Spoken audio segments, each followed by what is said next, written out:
केंद्रीय जल शक्ति मंत्री सी.आर. पाटिल ने ऐलान किया है कि राजस्थान को जल्द ही यमुना जल समझौते का पानी मिलेगा। प्रदेश बीजेपी ऑफिस में आयोजित प्रेस कॉन्फ्रेंस में बोलते हुए उन्होंने कहा कि राजस्थान का अधिकार जल्द मिलने वाला है।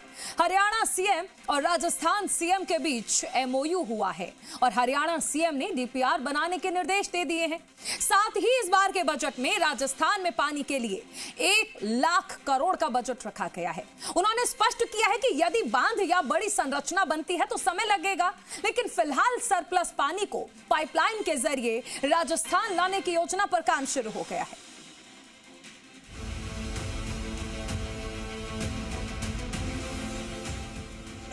केंद्रीय मंत्री सी.आर. पाटिल ने यमुना जल समझौते को लेकर कहा कि यमुना के पानी पर राजस्थान का अधिकार था, लेकिन पिछली सरकारों ने इस दिशा में कोई ठोस काम नहीं किया। पाटिल ने बताया कि आज ही हरियाणा सरकार ने डीपीआर बनाने के निर्देश दे दिए हैं। अब हरियाणा और राजस्थान सरकार के बीच डीपीआर यानी डिटेल्ड प्रोजेक्ट रिपोर्ट बनाने पर सहमति बन गई है और जल्द ही काम भी शुरू होगा। उन्होंने स्पष्ट किया कि यदि बांध या बड़ी संरचना बनती है तो समय लगेगा, लेकिन फिलहाल सरप्लस पानी को पाइपलाइन के जरिए राजस्थान लाने की योजना पर काम शुरू हो गया है। कुछ ही दिनों में उनका हम राज्यों को भेजेंगे, राज्य उसके ऊपर टेंडरिंग करेंगे, उसका काम भी शुरू हो जाएगा। मैं बताना चाहूँगा आपको कि 77,000 करोड़ से लेकर 1 लाख करोड़ तक का इसके अंदर बजट है। और मैं तो कई बार कह चुका हूँ कि आज सबसे कम पानी ये आपके यहाँ है, राजस्थान में है, मगर आने वाले दिनों में तो सबसे ज़्यादा पानी राजस्थान के पास होगा। पीकेसी यानी कि पार्वती काली सिंध चंबल परियोजना को लेकर केंद्रीय मंत्री ने कहा कि प्रधानमंत्री नरेंद्र मोदी के समक्ष एमओयू हो चुका है। अब जल्द ही राज्यों को निविदाएं भेजी जाएंगी। ईआरसीपी यानी पूर्वी राजस्थान नहर परियोजना पर पूछे गए सवाल पर पाटिल ने कहा, सबसे अहम बात ये नहीं कि पैसा कौन लगाएगा, बल्कि ये है कि राजस्थान को कितना पानी और कब मिलेगा। उन्होंने बताया कि इस योजना में 10 लाख हेक्टेयर भूमि को सिंचाई और 50 लाख से अधिक लोगों को पेयजल मिलेगा। केंद्रीय मंत्री ने दावा किया कि आज देश में सबसे कम पानी राजस्थान के पास है, लेकिन आने वाले दिनों में सबसे ज्यादा पानी भी राजस्थान के पास ही होगा।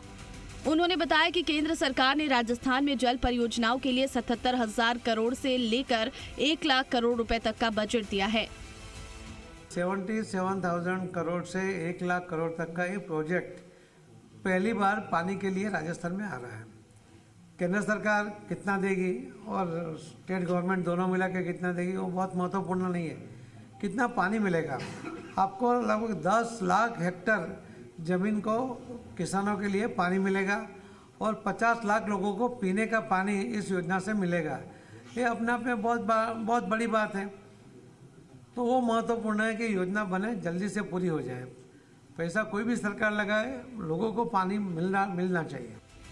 वहीं केंद्रीय मंत्री पाटिल ने कहा कि जल जीवन मिशन प्रधानमंत्री नरेंद्र मोदी की सबसे महत्वाकांक्षी योजनाओं में से एक है।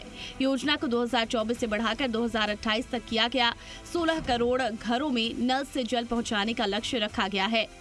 अभी 3 से 4 करोड़ घरों में पानी पहुंचाना शेष है।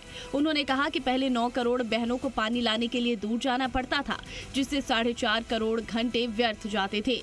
आज वो समय बचा है। सीएम भजनलाल शर्मा ने भी बजट अभिभाषण पर विधानसभा में बोलते हुए यमुना जल समझौते के तहत प्रदेश को जल्द पानी मिलने की बात कही थी। वहीं इस मामले को लेकर सियासत भी गर्मा गई है। कांग्रेस ने सत्ता पक्ष पर मामले को लेकर हमला बोला है। अगर धरातल पे तब भी बीजेपी की सरकार थी हरियाणा में, कोई वहां सरकार बदली नहीं है, वो की वही बात है। केंद्र में भी इनकी सरकार थी, तो फिर क्या कारण है कि डीपीआर भी अब बनने की बात कर रहे हैं? अभी तक तो डीपीआर ही नहीं बनी। कब डीपीआर बनेगी और कब ये उसको कंप्लीट करेंगे, कब घोषणा करेंगे, कब बजट का प्रोविजन करेंगे? और रही बजट प्रोविजन की बात, इनको एक काम करना चाहिए बीजेपी को केंद्र बजट में। केंद्रीय मंत्री के बयान के बाद एक बात तो साफ है कि पानी को लेकर प्रदेश में भले ही सियासत हो, लेकिन यमुना जल समझौते से शेखावटी की प्यास जल्द बुझेगी। विष्णु शर्मा, जी मीडिया, जयपुर।